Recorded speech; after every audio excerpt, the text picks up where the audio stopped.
من الرئيس أحمد حسن البكر إلى آمر السرب الطيران الرابع عشر المكلف بحماية بغداد: لا تأخذ الأوامر إلا مني. طائرات استطلاع عراقية تبحث عن بريماغوف في أهوار الناصرية. ماذا دار بين صدام حسين وناظم كزار وعبد الخالق السامرائي ومحمد فاضل على هامش دعوة العشاء التي أقامها السفير السوفيتي في بغداد؟ السلام عليكم. ضيفي بحكم كونه آمرا لسرب الطيران الرابع عشر المكلف بحماية بغداد، فقد تأسست لديه علاقات واسعة مع كبار المسؤولين في الدولة العراقية، على رأسهم الرئيس أحمد حسن البكر ونائبه صدام حسين وعدد كبير من الشخصيات العراقية. من هذا المنطلق فإن شهادته ستكون مهمة عن خفايا كثيرة عاشها وكان شاهدا عليها. إنه اللواء الركن الطيار رياض عباس البياتي. مرحبا بك. شكرا استاذ عبد الحميد. اللواء الركن آمر السرب مقاتلات الرابع عشر، المقاتلات الرابع عشر المكلف بحماية بغداد عام 70 مو؟ نعم، هو مقر أي سرب موجود ببغداد هو مكلف بالحماية، فكان بذيك الفترة هو السرب الرابع عشر، سرب المقاتلات في بغداد، وكنت أنا آمره. يعني كانت رتبتك شنو؟ كنت نقيب طيار ركن. مو هواية نقيب يصير آمر سرب؟ هي صغير، نعم صغير السن، وكانت يعني مثل ما يقول تعتبر أيقونة بالقوة الجوية، إنه أو بالقوات المسلحة كلها، كان نقيب الركن قليل يعني هاي الرتبة. فكنت أنا من حسن حظي أو من سوء حظي، لأنه اضطريت أن أتحمل مشاكل كثيرة يعني في هذا الموقع معي، وتألمت من عندها شخصيا. يعني كم طائرة بيسرب؟ سرب المقاتلات في حين بذاك الوقت تألف من 18 طائرة مقاتلة، 16 مقاتلات وطائرتين تدريب، يشكل من 3 أسراب مقاتلة. وهاي كلها نقيب يقودها؟ كلها على الفنيين، على يعني بمجمله يطلعون بحدود 300 400 فني ومهندس. الطائرات ايش قد؟ 12 18 طائرة 18 كلهم. أي.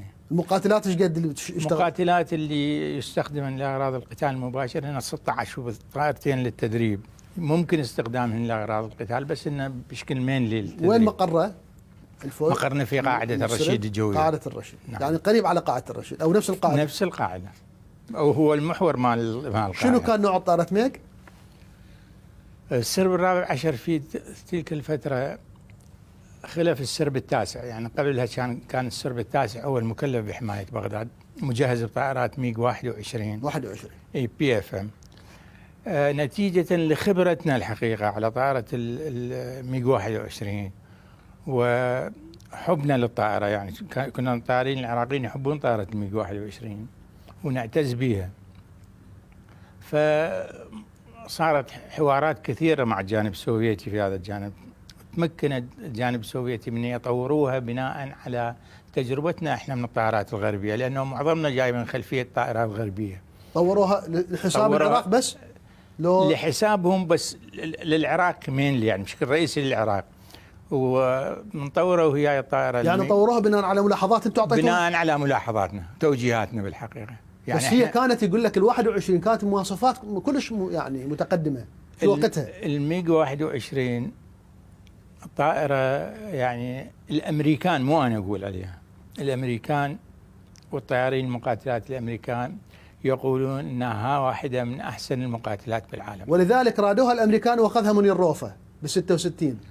هذه كانت نموذج صغير، بس الشكل الرئيسي اللي الصين باعت للولايات المتحدة أكثر من 150 طائرة ميج 21 صناعة سوفيتية؟ ما أعرف، بس سوت مشكلة بين الاتحاد السوفيتي وقتها، وحتى بين روسيا الحالية وبين الصين، نتيجة لهذه الصفقة.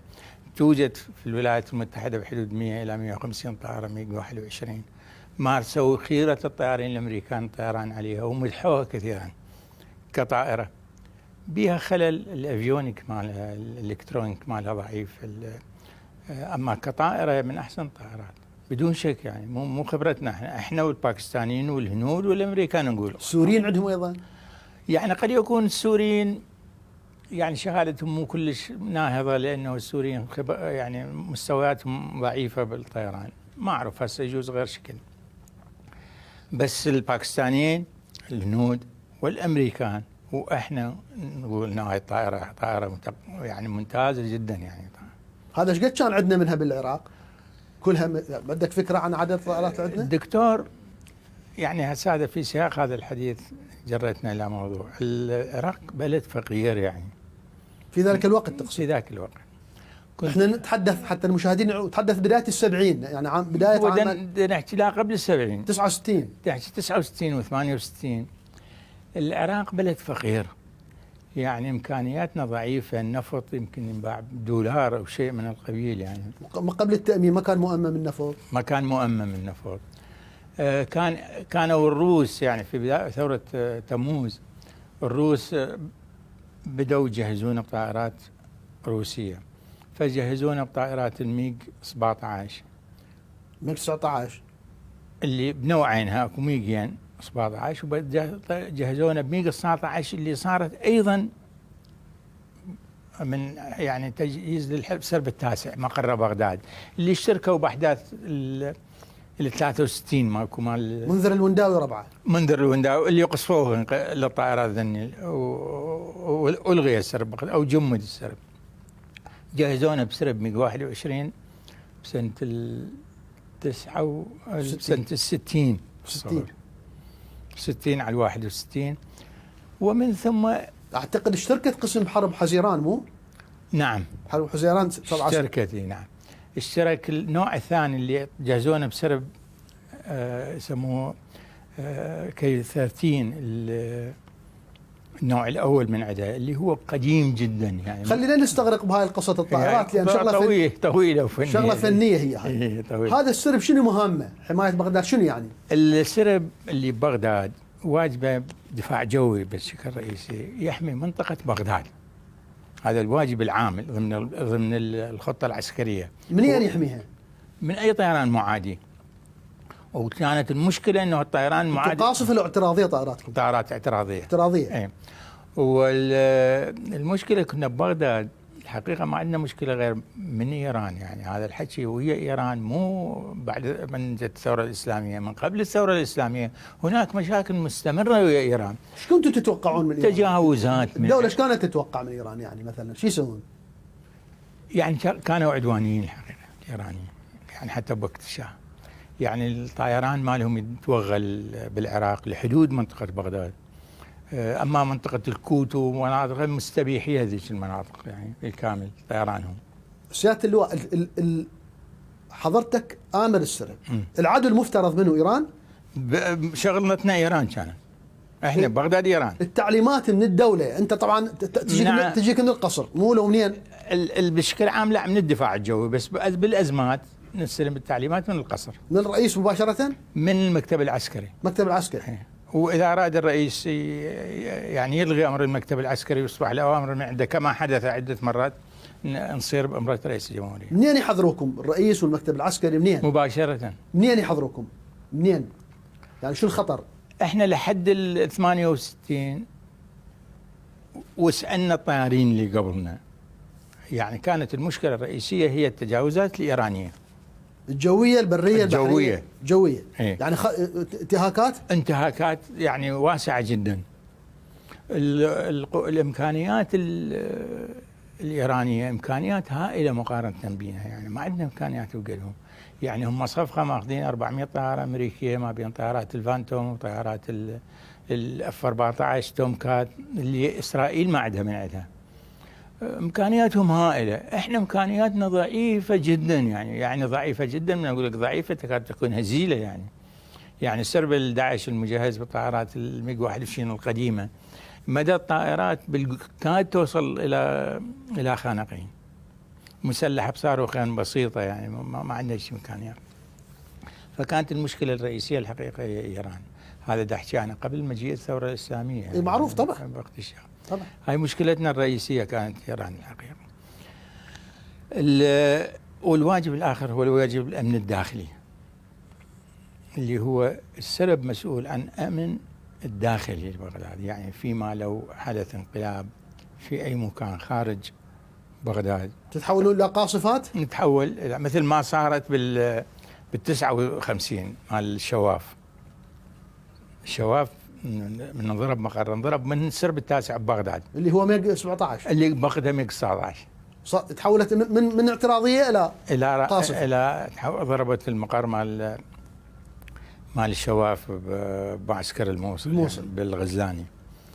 فهذا كان الواجب، وهذا مورس عده مرات اثناء يعني مو قبلنا، والى ان اجينا احنا الجيل اللي اجينا احنا من 66 و67 و68 اجينا بهذا السرب، لقينا هذا الموضوع قدامنا. يعني هذا الموضوع اللي صار 68 بدأت صورة جديدة الحقيقة، نظام جديد، وضع جديد، نظام جديد، وضع جديد، سياسيين جدد. يعني اللي 67 مثلا كانوا طارين قبلنا يسولفونا يقولنا كرئيس جمهورية احنا نعرفه ونحترمه، اللي كان عبد الرحمن عارف، رجل محترم، دولة راكزة يعني ما بيها صراعات، ومسالمة جدا، يعني مو مسالمة جدا يعني، وتتجاهل ما يحدث بالجبهة الشرقية. احنا نسميها الجبهة الشرقية مجاهليها يعني بالكامل، يعني قدر الامكان دافعيها بمردي، دافعيها بقصبة. هو بحيث راى عبد الرحمن عارف سووا له طابع بس صورته ايرانيين، يعني جدا سووا له طابع جدا، كنا دافعين هذه المشكلة. جت هاي الفترة هاي احنا موجودين بها. يعني انا هسه احكي عن تجربتي الشخصية، مو سماعا عن اللي قبلي. بدينا قدامنا حدثين سياسيين شباب يكادون يكونون اعمارهم شوي اكبر من عندنا، اللي هم القيادة الحزبية، اللي هم المكتب العسكري والقيادات الفاعلة. والسيد رئيس الجمهورية بوقتها رجل أحمد حسن البكر الله يرحمه، رجل كيس كبير بالعمر، عسكري محترف منضبط جدا،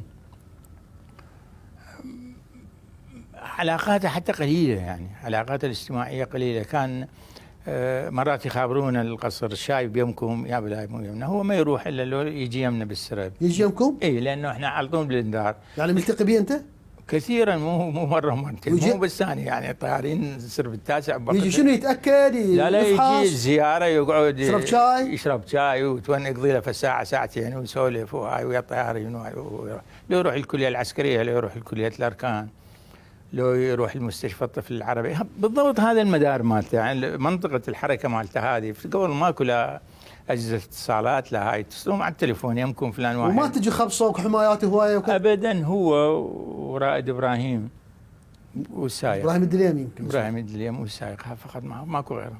سيارة كاديلاك سوداء تعبانة، يعني مرة أخذنا بها من يعني رحت وياه من السرب للقصر، سيارة تعبانة عادية، يعني مو سيارة ما ذاك.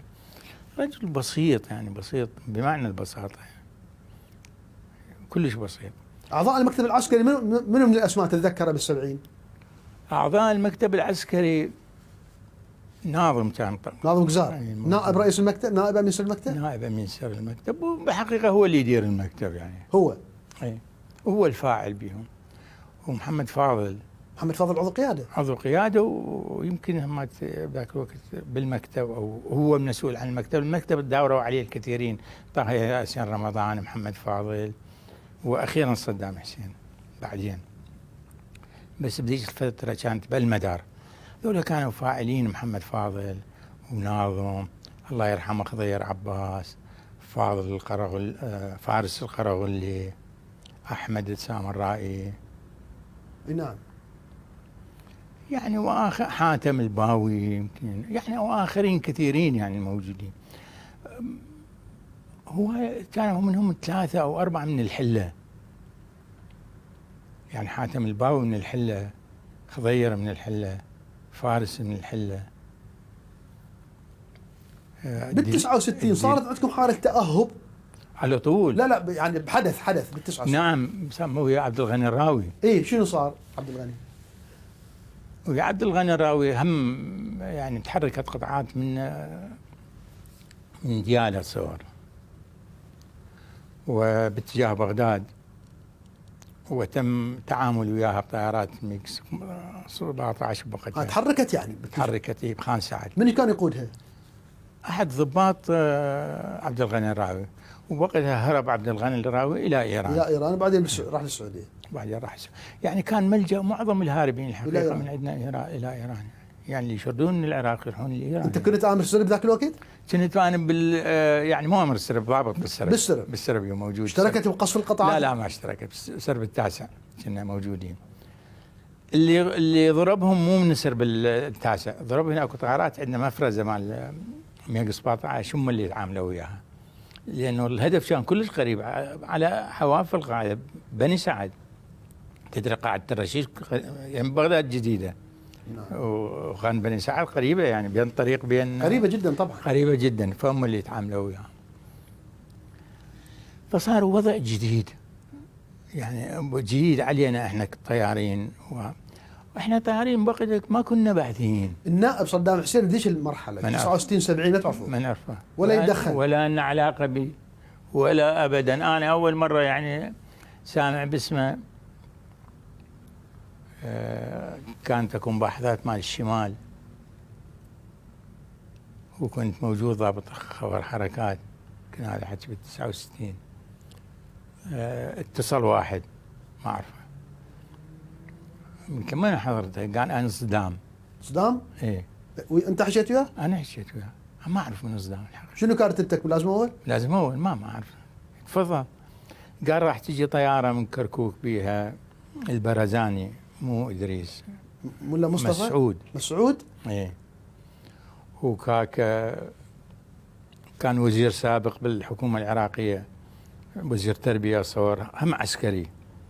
وداره توفيق، ما اعرف انا الاسماء. قال لي راح يجون وفد، شو اسوي لهم؟ قال استقبلهم بين ما تجي السياره. يجون وفد يمك بالقاعده؟ بالقاعده. ففعلا جت الطائره، نزلوا ذول الناس. كان مسعود لو ادريس؟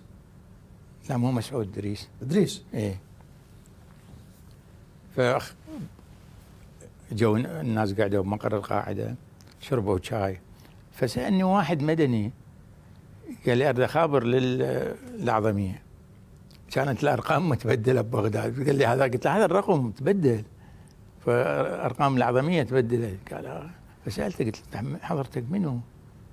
فالاخ اللي قال لي عقيد عبد الحميد، كان وزير تربيه كردي، اللي هو دار المفاوضات بغداد. يعني هم ناس كانوا بسطاء وطيبين. اتضح انه دار توفيق، يمكن اسمه انا ما اعرف ايش. قال انا اسمه دار توفيق. جت الساعه اخذتهم وراحت. هاي المباحثات تذكرها مال 70. نعم. إيه. بس صدام معروف بال70، شو ما تعرفه؟ معروف. هو معروف، قد يكون بواسطه الحزب. احنا ما لنا علاقه، يعني سوونا باعثين، بس احنا ما لنا علاقه. لا خليك ان الباعثين، بس سياقات الدوله يعني. والله ما كلنا شو ما يعني يعني انا شخصيا ما كنت مهتم بهذا الموضوع، ولا شفت احد من الطيارين او العسكريين. يعني ما قال لك انا النائب صدام؟ ما قال لي بالضبط اللي قاله انا صدام، بس مو صدام. ها يعني وجدت لحد بالي يعني هذا الاسم احنا ما كلش متداول بالجنوب عندنا او بالوسط. انا صدام منه ما اعرف. حتى راحوا بالسياره امر قاعده. راحوا للقصر؟ اي راحوا للقصر. ذاك الوقت قلت لك دوله فقيره، يعني مو دوله. زين وزير الدفاع حماد الشهاب كان مو؟ كان حماد. اي كان حماد الشهاب. هم الرجل هسه راح الدار حقه انسان بسيط جدا حماد الشهاب، يعني على نياته رئيس الاركان يمكن شنشل لا مو شنشل، كان اعتقد ابراهيم. لا ابراهيم الانصاري انحبس طلع. اي كان فتره بال 68 بدايته. نعم. اي وبعدين يعني براسه ابراهيم فيصل الانصاري كان بالبدايه بعدين اقالوه وبعدين حبسوه. منو اللي كان ذيك الفتره؟ او هو جبار شنشر لا بعتقد جبار بعد ما جاي او بالوكاله اكو واحد الان صار جبار شنشر، يعني ذيك الفتره. فما كنا احنا نعرفهم كلش، يعني مو مولعين همات. والحزب ما عنده ذاك الحضور القوي يعني. بعده طبعا. اي ما عنده حضور. هم اجوا ناعمين حتى يطمئنون الناس وحتى يبدون تجربه جديده، لانه الناس خايفه منهم من 8 اشباط، من تجربه 8 اشباط. فاجوا خطاب اخر. يعني بس هذا الخطاب مع الاسف ما استمر قناعا، بعدين صار مدبب وخشن. كامل ياسين وخالد التكريتي وغيره كامل ياسين كان عضو مكتب؟ كامل كان عضو مكتب ذاك الوقت؟ له عضو فرع، يمكن عضو فرع بغداد. فكانوا اصلا عندنا بالقوه الجويه، هم عندنا بالقوه الجويه، ومن عندنا النقله وراحوا هاي المكاتب تحكي عليها المكتب العسكري والقياده القوميه، كانوا نواب ضباط عندنا موجودين، كانوا ناعمين ولطيفين، ما عندنا مشكله وياهم. واحنا اصلا هذه المساله يعني هو مو بعيدين عنها. كل واحد يستلم السلطه بالبدايه يصير ناعم، حتى يستلم موقع بسيط يصير ناعم، بعدين تبدا الخشونه. خلينا نروح الفاصل ونكمل وياك. مشاهدينا الكرام، فاصل قصير ونتواصل مع ضيفنا اللواء الركن الطيار رياض عباس البياتي في الجزء الاول من شهادته الخاصه.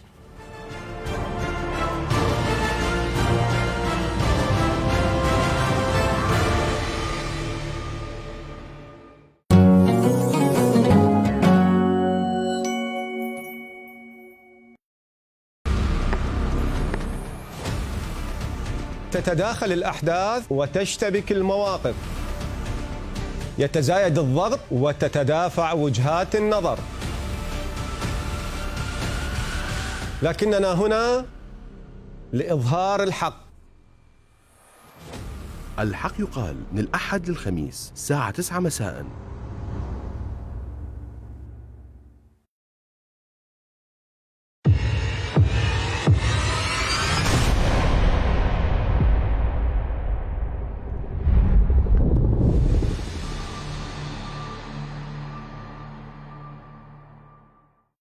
للإعلان على UTV الاتصال بالوكيل الحصري إيست ماجيك ميديا.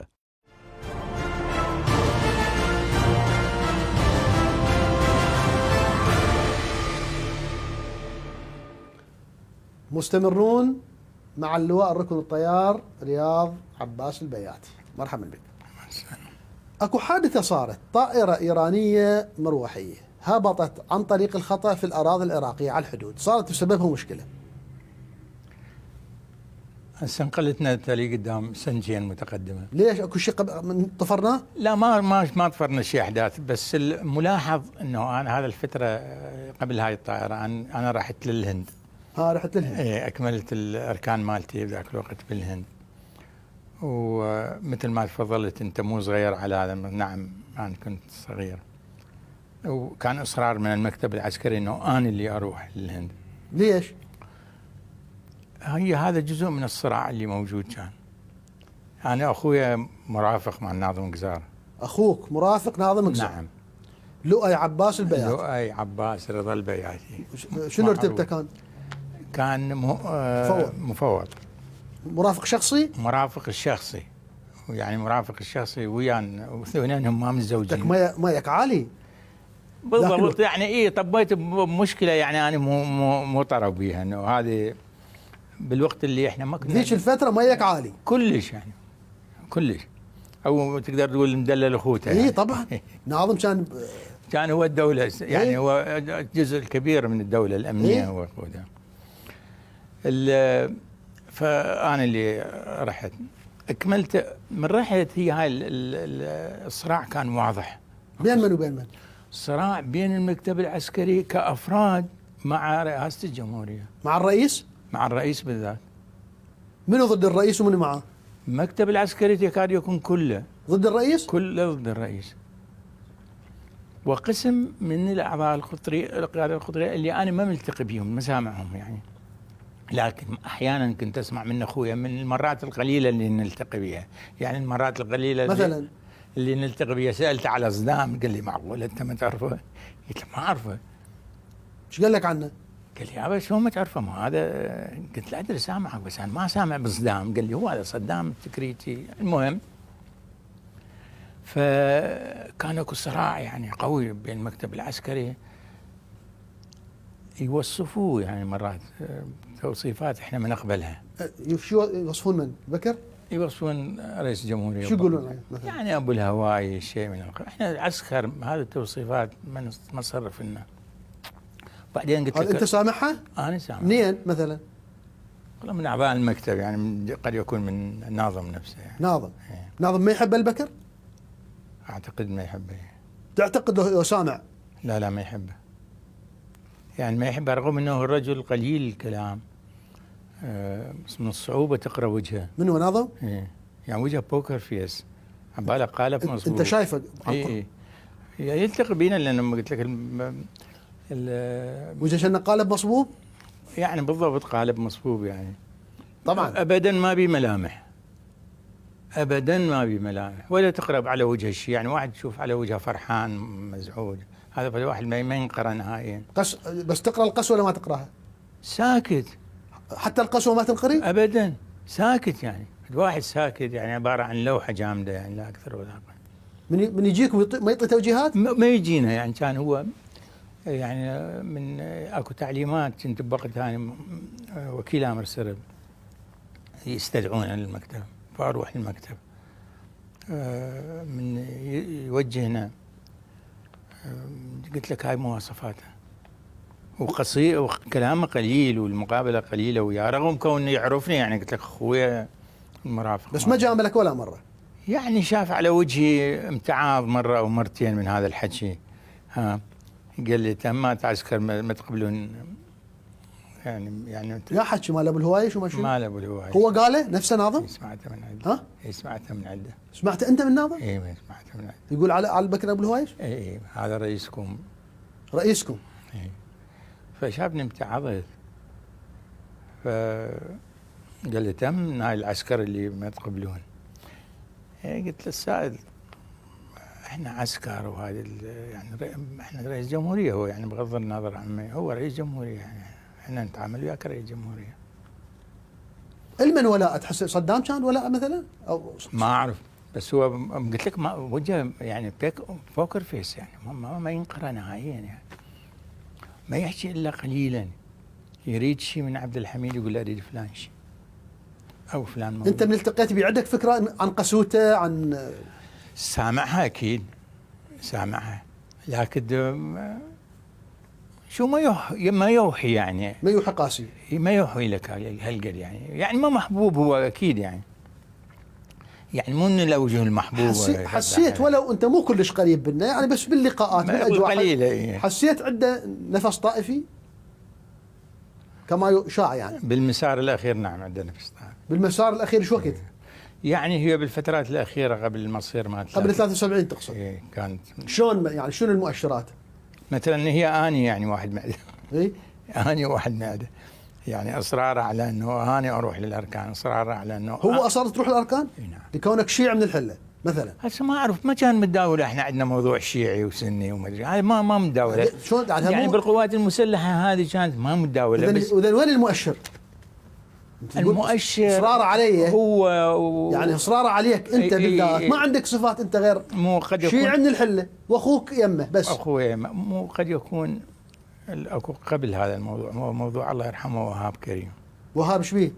وهاب كريم لا تعتقد اكو واحد بال 68 69 قبل بالكليه العسكريه او كليه الشرطه او تعين بوزاره الداخليه او تعين قاضي اذا مو عن طريق وهاب كريم. شنو كان موقع وهاب كريم؟ وهاب كريم اعتقد كان يعني شيء من ما هو مقرب وزاره الدفاع، وانا اعرفه حكم كونه حلاوي. شنو كان مستواه الحزبي؟ عضو قياده قطريه وفاعل. انا اريد الناس يسمعون، لا اريد الناس يعرفون، لانه اسم وهاب كريم ما متداول. لا فاعل، حتى الناس يعرفون. فاعل جدا.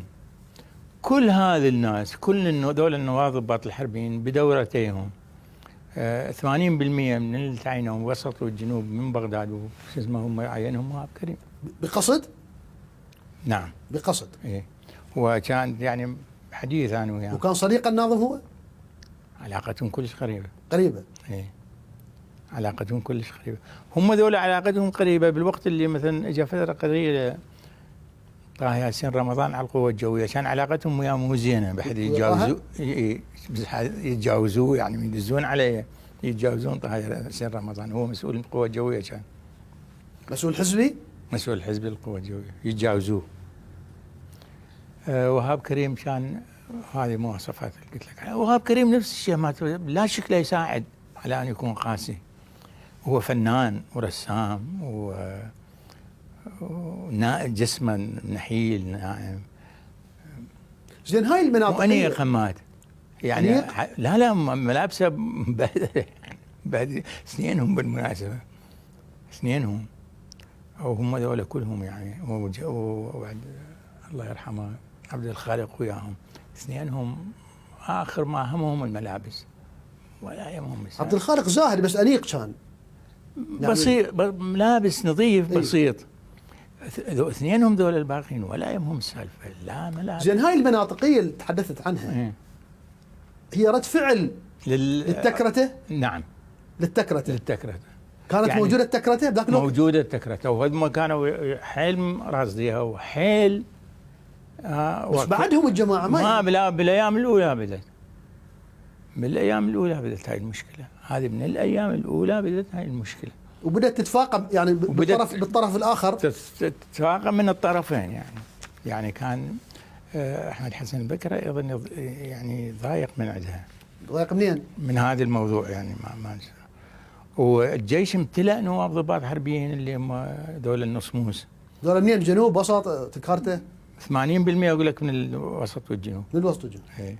وعينوهم مساعدين وضباط امن بالوحدات. عينوهم مساعدين وضباط امن بالوحدات. وذولا بقوا لو من اجل الموج التكريتي زاحهم بعدين؟ ما اجى هو موج التكريتي، المشكله يعني. لا بعدين لاحقا. بعدين لاحقا. هذول يعني قلت لك ترسوا الجيش بحث، انا سامع من مدير الاداره مال القوه الجويه قال اللي هو محمد رجا شلاش؟ لا محمد حسين شاف الانسان من النجف يعني، في الانسان هو اللي كاتب الاوامر الاداريه او التعليمات الاداريه مال الجيش، قال هذا غير جيش معودين، النواب الضباط الحربيين صاروا اكثر من عدد الضباط الاصليين بالجيش، يعني ذاك الوقت الجيش صغير يعني، مو لصوروا اكو كان جيش كبير وكان قوي. زين ها شلون تمر على المكتب العسكري؟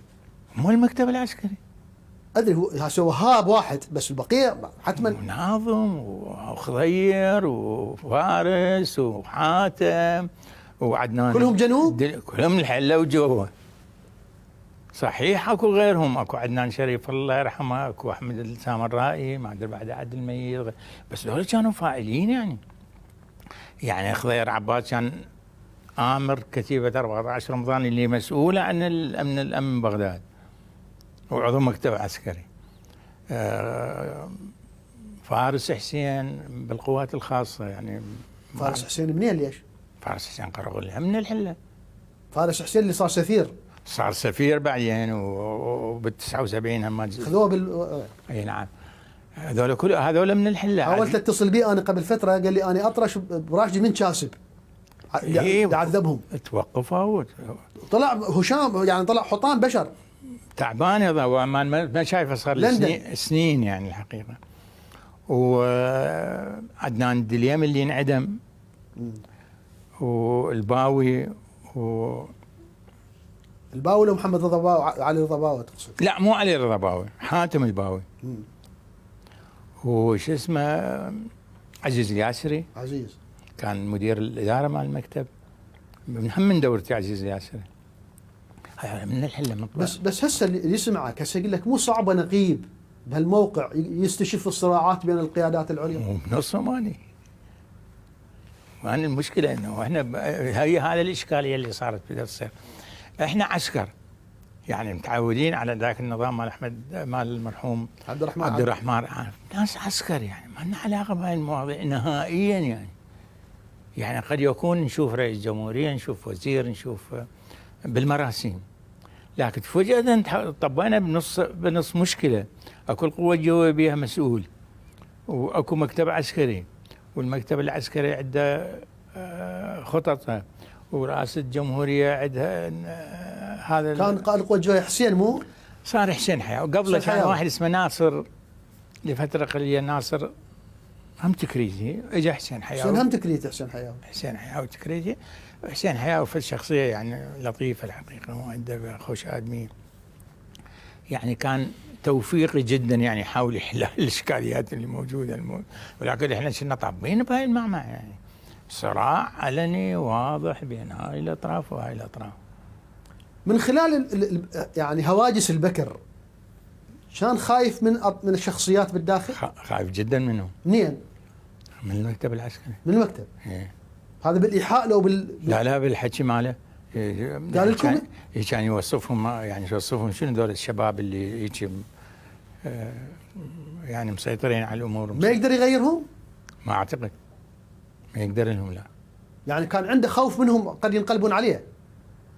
ما يطيعوه. ما يطيعوه؟ لا، ما يطيعوه. زين، وهذا المشهد صدام وين؟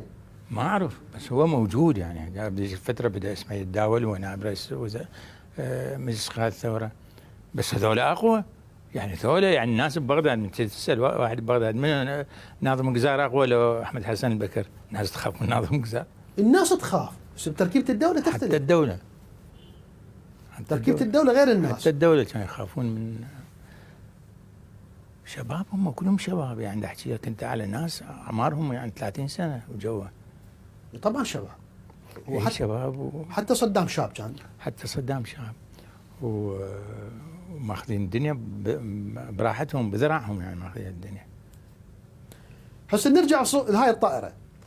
هاي الطائره طائره هذه رجعت ثانيه من الهند نهايه سنه 72، والتعليمات تقول اللي كان خارج العراق الدوره ما يتعين ببغداد. ومره ثانيه انه انا الا ببغداد تعينت، وصرت امر سربل، ثبتت امر سربل المقاتلات الرابع عشر، ومنحت صلاحيات عقيد لاغراض الاداره. وانت نقيب؟ وانا نقيب. انت نقيب ركن؟ نقيب ركن، بس منحت صلاحيه عقيد لاغراض الاداره. محظوظ انت، حظوة عندك جدا. مدير الاداره قال لي هذه قليله صادره يعني، بس انت حتى تمارس هاي القضيه لانه رتبتك قليله. هذا دعم من ناظم؟ من المكتب العسكري. ماكو واحد يتحرك داخل الجيش بدون علم المكتب العسكري. اي بس ناظم الرئيس اكيد، فاعل، اللاعب الاساسي اكيد. نعم اكيد هو يعني. خلوك انت امر السرب. صرت امر السرب، ونفس السرب تقريبا مالي اللي كنت انا به. هذا شوك 70 ل 71؟ لا هذه بالاحتياج 72 نهايتها. وماشيين احنا بهذا المسار، عسكر وسرب احدث الاسراب الموجوده. طيارين اللي بي اختارهم اني، وانا ما كان عندي اعتبار لاختيار الا بعثي، انا كنت اختار بموجب الكفاءه. ما كانت كلش حاده هاي القضيه، كلش يعني ضاغطه مال بعثي. إيه؟ لا ما موجوده كلش. موجوده بس مو موجوده بس جداً. قليله جدا. مثلا انا كانوا عندي الطيارين البعثيين ومن جملتهم اني يعني قليلين يعني، او الرفاق يعني بعدين قليلين جدا. الباقيين مسجلين بالحزب بس هم ناس يعني مثل نصير اركان العبادي. الناس يعني هم الاستخبارات كم مره ايوه نصير اركان العبادي، فريق نصير نعم. كم مره قالوا يعني ما مرغوب به لاعتبارات امنيه، وانا اصريت عنه يبقى عندي. مو لانه هو من اهل الشاميه او لانه شيعي، ولا طيار كفو يعني حقيقه، ومؤدب ولطيف، وأمه يمكن هو قرائبه من شخصيات شيعيه متهمه بالعهد الملكي على انه ماسونيه شيء من القبيل. رائد الدره عمه عضو محليه بغداد. صباح الدره. صباح اختفى. ايوه عمه. غيبوه الجماعه. ايوه عمه 79 صلاح. غيبوه الجماعه. مو ابن عمه الاخ مدير امن الدائره عباس الدره. مدير امن الدائره بالامن العامه عباس الدره ابن عمه صباح. يعني اكو تداخلات هي بهاي الدوله كانت غريبه يعني، حقيقه غريبه يعني تلقي شيوعي بعثي وقرايب يعني ولد عم يعني، ونفس الشيء تكرر يعني اخو شو اسمه هذا وزير الاعلام اللي اول وجبه صلاح عمر العلي، اخوه عضو محليه بغداد. اخوه يعني قرايب، ذولا قرايب حسين تكريتي، قرايب الحكم، يصيرون ولد عم الحكم. ولد عم الحكم نعم. إيه الله يرحمه. فعضو محليه بغداد. المهم نرجع لهذا الموضوع. هذا الموضوع انا كان الدنيا شتاء يعني شهر الواحد، الدنيا بارده. خلصت طيران انا بحدود الوحده شيء 1:30. اتصل بي الله يرحمه كريم الحمداني، كان مدير استخبارات القوة الجوية. قال لي تعال من عدم انعدم لاحقا، انعدم بالتسعينات. التسعينات. فرحت له حدود ثنتين ونص. قال لي امشي وياي. ما تعرفه؟ ما اعرف الموضوع اصلا. راح ذاك الوقت مو مثل هسه، يعني الملازم يحكي ويا النقيب يقول له يا العزيز، ماكو شيء يعني نقيب ركن امر سرب مدير الاستخبارات، ما مساله امشي وياي وين رايح، لا امر عسكري ما ولا اقول له بالطريق. هو سولف لي قال لي اكو طياره هليكوبتر، قلت له عربي سمعت الصبح. هسه النقيب يقول العميد علاوي هسه. هذا هسه يقول له علاوي ما اعرف. المهم الرجل اوجزني، نسميه احنا ايجاز. يقول لنا النتيجه اللي فهمتها انه اكو طيارين دول جايبيهم للاستخبارات العسكريه، اللي هي طبيعيه انه يجون للاستخبارات العسكريه. الاستخبارات العسكريه مدعتهم بسريه الخياله يسموها، اللي مقابل نادي باب معظم؟ بالكسره. بالكسره اي. اللي مكان الفنون الجميله. مقابل نادي القاده. مقابل نادي القاده، قبل كان مكانها كليه الفنون الجميله صار. ف ولجنه صارت حتى تحققون وياهم. ويا من؟ ويا الطيارين. هم شنو قصتهم؟ هو انا بنفس السؤال قلت له سيدي دولة يعني اولا لا اسرى. هم شو نزلوا خطا؟ نزلوا بالخطا. وين؟ الحادثه كما يلي، الحادثه انه يم خانقين. قبل بيوم كان مطر وضباب وما اعرف ايش، وغالبا ثاني يوم يصير ضباب، فتوهموا بين المخفر العراقي وبين المخفر الايراني. قلت لك القوه الجويه الايرانيه قوه جويه كبيره جدا، يعني اعداد الهليكوبتر مالتهم بال 400 500 طائره هليكوبتر، يمونون هاي المراكز مالتهم بالطائرات، مو مثلنا بالسيارات ولا، فيجيبوا لهم من ينقطع الطريق يمونوهم بالهليكوبتر. هاي الهليكوبتر خطأت نزلت يم مركز العراق.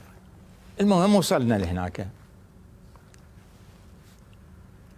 ويانا تقريبا وصل مدير الشعبة الخامسة يمكن مقدم ركن او رائد ركن محمد عبد اللطيف. محمد عبد اللطيف ابو زيد اللي اتهم بعدين بال 79. هم نفس الشيء. والحكام وطلع. هم الرجل يعني صار امر كليه عسكريه. تعرض لهاي المشاكل لاحقا. نعم. نزل كنا يعني انسان لطيف الحقيقه طوال الفتره. واجا ذاك الوقت يعني انا بالضبط مدى يحضرني تاريخ انه المخابرات متاسسه او بعد مكتب العلاقات 73 بشهر الواحد، بعد مكتب العلاقات، لانه هو مكتب العلاقات تحول الى المخابرات العامه. هسه ما يفرق، بس هو نفس الشيء يعني علاقات او مخابرات. رائد ركن ماهر تكريتي ويا ماهر عبد الرشيد. ماهر عبد الرشيد. شنو وين كان ماهر؟ بالمخابرات؟ بالمخابرات، لانه قبلها كان مكتب العلاقات، انا اعرفه كان مكتب العلاقات وجاء المخابرات. انا معلوماتي ذيك الفتره ماهر بالاستخبارات وليس بالمخابرات. لا بالمخابرات. نقله هم منين اخذوا من المخابرات؟ اخذوا من الاستخبارات. من المخابرات. من الاستخبارات ومن دوائر، اخذوا كل الموالين لاحمد حسن البكر. شوفوا هي لاحظ المشكله هاي. من الموالي لاحمد حسن البكر راح للمخابرات. منو منافس للناظم اللي هو سعدون صار مدير المخابرات. سعدون شاكر. سعدون شاكر. جابوا برزان يعني كان دا يتوسط، يريد يروح سفير او يريد يروح مدري قنصل مدري بس واحده من السفارات. جابوه خلوه معاون مدير هاي ب 77 الحكي برزان جابوه. لا يا هي ب 77 من بداية التشكيل برزان موجود بالمخابرات. اي بس بدايته كان مرافق صدام بالسنوات الاولى. هو هذا هسه بدينا مخابرات، جابوا المخابرات خلوا سعدون شاكر، لان اكو مشاكل بينه وبين ناظم وهاي المجموعه، وحتى بين عبد الخالق يعني سعدون شاكر. والغريب انه سعدون شاكر من الناصريه. لا ما عندي معلومات. بلي جذوره من الناصريه؟ نعم سعدون شاكر من اهل الناصريه. متاكد انا. جذوره من عائله من الناصريه، مهاجره من الناصريه يعني. جذوره القديمه يعني من بدايات العشرينات جايين لبغداد. وصديق هو صدام طبعا. هم اكو مجموعه خاتم اسرار. شنو صديق؟ هم مجموعه، هو وسعدون حمادي اللي انقتل بسعاد السياره، وصباح حمادي مو سعدون حمادي عضو فرع بغداد. نوري حمادي وصباح مرزا. هاي المعلومات اللي بدينا نتعرف عليها، قلت لك احنا ما معنيين بها. فهاي المجموعة وسمير الشيخ لي، هذول كانوا مجموعة يعني على صف. بس هم يعني علاقتهم يعني يساعدونا على الحل العلمي. علاقته بناظم مو زينة، يعني علاقة مو موضوع تنافس، يعني مو زينة يعني علاقتهم. طيب رحتوا تحققون ويا الضباط ويا الطيارين؟ رحنا لقيتوا ماهر عبد الرشيد ومحمد عبد اللطيف. جوي ويانا يعني وصلوا ويانا. فقعدنا بالبداية، جابوا لناهم ذول الولد ملازم. واحد 3 ملازم أول اسمه عز الدين، ملازم وعريف أذربيجاني يعني لهجته تركية يحكي. واحد أكو مدني ويانا، يعني صرنا 4. مدني ما تعرفه منين؟ أنا ما أعرفه، سموه أستاذ مصطفى. من هو؟ فسألت يعني قال لي أنا مترجم إذا تحتاجني. من الفارسي؟ من الفارسية. القوة الجوية الإيرانية يحجون إنجليزي بطلاقة يعني. وأنت تحكي إنجليزي؟ وأنا أحكي إنجليزي، فعادي قمنا نسولف أنا وياه. لو يطلع اتضح أنه عنده زملاء بالقوة الجوية العراقية كانوا وياه باكستان. هو هذا الطيار؟ الطيار. فأعطاني أسمائهم. بهالأثناء حاولت أتصل بهم أو اتصلت بأحدهم بإسماعيل هايس يمكن. أكد لي أنه هذا زميلهم. موضوع عادي يعني. بس الأخت زعل الله يرحمه ماهر رائد ركن ماهر. ليش؟ يعني انزعج، قال هذا مو طريقة مال تحقيق. شو يريد؟ علقهم؟ يبدو هكذا. فقلت له خل نسوي إيجاز بيننا إذا ممكن. محمد عبد اللطيف يعني الرجل قال صحيح. رجعوهم.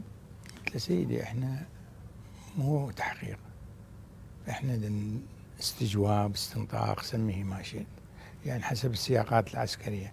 بعدين دولة مو أسرة، ولا احنا بحالة حرب ويا إيران. هذه هو يريد يعذبهم حتى ياخذ اعترافه. وبعدين شو يريد؟ المشكلة انه يريد خطة العمليات الإيرانية. قلت له سيدي هذا ملازم أول طيار، أنا آمر سر مقاتلات بغداد، آمر سر بالحماية، ما أعرف وزارة الدفاع شنو فكرة العمليات مالتها تجاه إيران، ما لي علم بها، ما عندي تفاصيلها.